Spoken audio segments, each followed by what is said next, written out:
35 years have gone by, and Santiago Flight 5113 is still talked about. No one can explain the mysteries behind what happened, and it will forever remain a freak of nature. Santiago Flight 513 was a commercial plane operated by Santiago Airlines. The company had been operating for a while and was quite successful until the incident that brought its downfall. The uneventful day was September 4th, 1954. Flight 513 was scheduled to take off from Aachen in Germany, traveling to Porto Alegre in Brazil. The plane was filled with 88 passengers and 4 crew members, making it a total of 92 people on board. After the routine ritual of checking in and making sure everything was all right, the plane was cleared for the journey. After a short while in the air, the plane just disappeared. The control tower couldn't find Flight 513. It just went off their radar, and efforts to restore communication with the plane were futile. They couldn't reach the plane. When it dawned on the control towers that this was a huge problem, a search and rescue operation was immediately initiated. But there was a problem. No one knew where to start looking. The plane had disappeared over the Atlantic Ocean. And for some of us who don't know, the Atlantic Ocean is the second largest ocean in the world. It covers approximately 17% of Earth's surface and about 24% of its water surface area. It was literally a needle-in-haystack moment. The search was sadly a waste of time and resources. The families of the passengers, crew, and people working in the aviation business were sad and confused. Months passed by, years too, until everyone eventually gave up the search, accepting their loss. The company Santiago Airlines never fully recovered from the effect of the accident. No one wanted to board the airline for fear of their lives. Gradually, they started losing customers until it went out of business, finally, in 1956, 2 years after the disappearance. And that was the end of the story.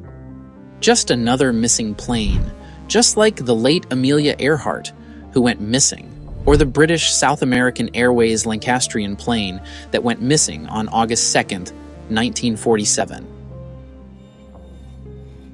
On October 12th, 1989, at Brazil's Porto Alegre airport, officials saw an unauthorized plane flying around the base. Now, if you fly as much as possible, you will know that you can't enter an airport just like that. You have to let the officials in the control tower know minutes before landing that you are nearby so that they can do the needful, like clearing the runway to make the flight land successfully. This plane did none of that. The air traffic controllers tried contacting the pilot but got no response. This was literally a flight risk. The plane circled the airport, then got close to the runway in the end, and made a perfect landing. The airport authorities ran towards the plane, probably even to punch the pilot in the mouth for flying in without warning. They noticed that the engine was still on after the plane landed, and the plane was in good condition, which at that time was nothing out of the ordinary. That is, until they saw the name of the plane boldly written on the body as Santiago Airlines.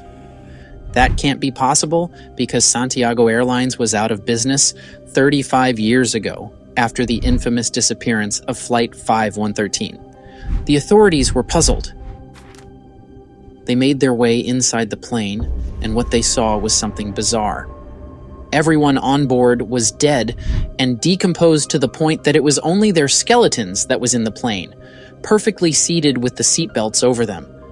It was a horror sight to everyone present. They went to the cabin and saw the pilot also dead like the rest of them, but they noticed that the pilot was holding the controls tightly, signifying that maybe he landed the plane. But if he did land the plane perfectly, how is he dead to the point that only his bones are remaining? Mind you, they still don't know which plane this is. After a little investigation, it began to dawn on them that this plane was the infamous Flight 513 that disappeared 35 years ago. Identifying the pilot, who was Captain Miguel Victor Curie, with his name tag on his shirt, helped the authorities arrive at this conclusion. Of course, this goes without saying that the news of this event went viral. Everyone wanted to know what happened. How does a plane disappear and appear 35 years later, land itself, and then everyone on board is dead and decomposed greatly? Now, it was a question that plagued everyone. It was so viral that a newspaper in America covered the story. For a story to travel that far without the internet says a lot about how crazy the event was. The Brazilian government looked into this strange event, but it was also stunned.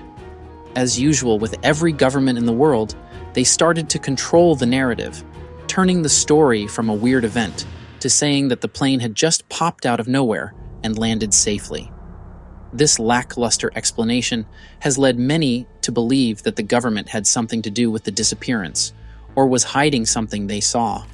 Some people even think that a shadowy organization took the plane off of the radar on purpose and used its passengers in a covert and probably illegal operation, and they could be so powerful that they have the government in their pockets. People started getting angry at the government's excuse of a story. People's families were on that plane and they died. They deserved a better explanation than what the government provided. An ex-physics teacher in Porto Alegre named Rodrigo de Manja said, "The people have a right to know everything about this plane, and the government has a duty to tell them." Others, including paranormal researcher Dr. Celso Atello, agreed with Manja, asking the government for full disclosure. Now, other mystifying theories started coming out. One of such theories was that wormholes exist, and this was a major proof of that, and is probably why the government is trying to hide it from the public. Dr. Celso Atello, one of the critics of the government, was a heavy believer in the wormhole theory. He used Albert Einstein's work as inspiration. Einstein worked on equations for his general theory of relativity in 1916.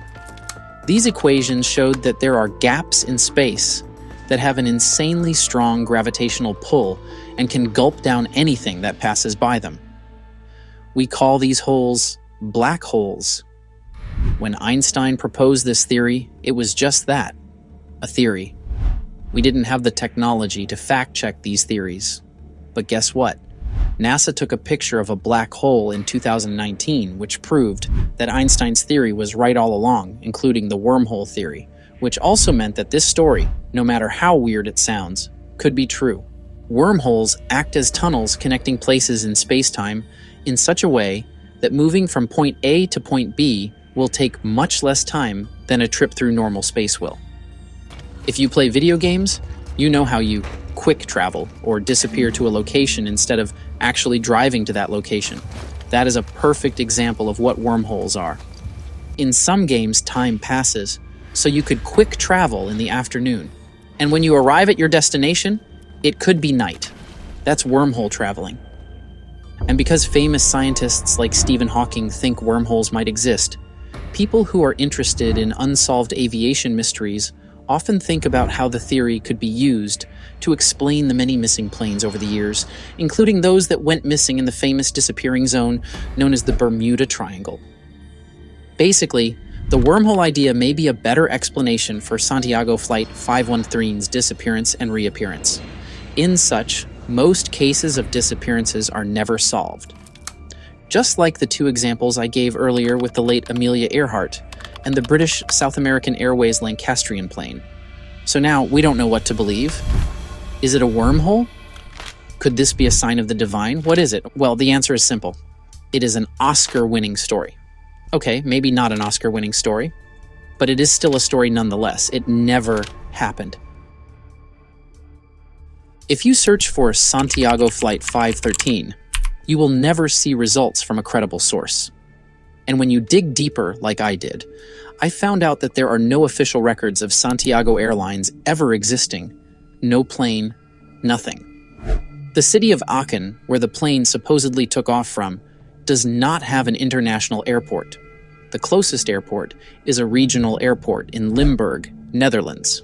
So how and where did the plane fly from?